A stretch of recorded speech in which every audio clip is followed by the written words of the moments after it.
大家都知道，小时候花花经常被小润月打包，可没想到三哥萌兰也有过一样的经历，哈哈哈！真想求求哥俩心里阴影面积。三只小熊正在玩筐，突然两只小熊合力把萌兰扣了起来。这还不算，庆大怕萌兰滚出来，还坐到了筐上，这鬼精的样子也没谁了。萌兰在筐里急得直转悠，庆小怕哥哥压不住，过去帮忙。萌兰在筐里使劲一拱，筐动了一下，庆大坐到了筐边上，低头查看筐里萌兰的动静。这下庆小急了，自己也费劲巴拉地爬上了筐，低头看着筐里的萌兰。反应过来的庆大一屁股把弟弟拱了下去，还拍了弟弟一巴掌，怕他上来，直接趴在了筐上。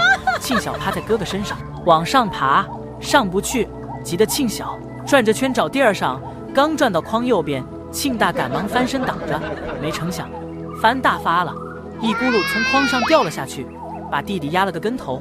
萌兰乘机拱翻筐，从筐里露了出来，哈哈，真不愧是哥俩呀！